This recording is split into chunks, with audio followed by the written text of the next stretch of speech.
with warmer temperatures hitting both the Cooley region and Chippewa Valley, many will be hitting the trails this summer in their ATVs and UTVs. But according to the Wisconsin DNR, in 2023, there were over 280 accidents in the state, leaving 284 people injured. To help us stay safe while out on the trails, we are joined this morning by Gundersen Health Systems Trauma Injury Prevention Coordinator, Carly Severson, this morning about how to stay safe while out riding. Good morning. Thank you so much for joining us. Good morning. Kind of to get things started, what would you kind of say are some of the common injuries when it comes to people on ATVs and UTVs?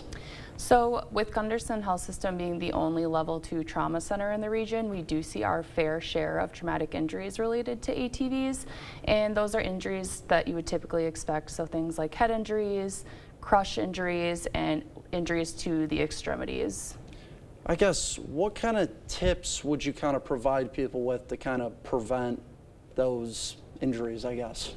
Yeah, so a lot of our injuries we see are due to lack of experience and lack of proper protection. So first off, I would really recommend anyone to take an ATV safety course. They're very easily accessible, and it's something that we would recommend to any person that's considering riding those machines. And then also making sure you're wearing the proper protection, so things like helmets, proper footwear, eyewear, long sleeves, pants, proper footwear, things like that. Perfect. Absolutely. I guess, is a common bicycle helmet enough, or do you recommend kind of any other type of helmet?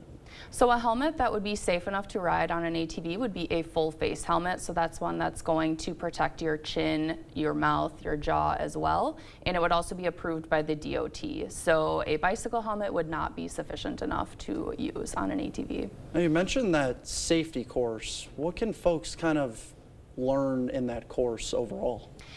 Yeah, absolutely. So an ATV safety course is really going to provide you a well-rounded base of knowledge on how those machines operate and then how to safely operate them. So it's going to provide that rider a bit more of a background on what to expect them when they go out on the trails and things like that. Perfect. Absolutely. I guess if someone gets injured on the trail, should they immediately try to kind of go for paramedics or kind of wait for first responders to arrive where they are? So in general, we tend to recommend that if a patient is severely injured, try not to move them.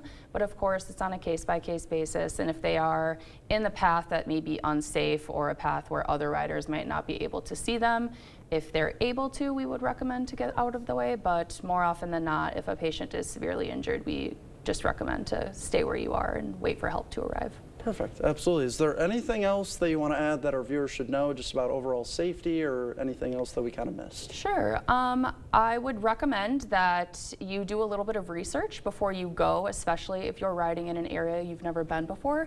A lot of villages and townships and different areas across the state do have different ordinances and what's required for ATV riders. So definitely do your research before you go, and then of course making sure you're wearing the proper safety gear at all times. Perfect. Well, we want to thank you so much for joining us in studio. We really appreciate your time. Yeah.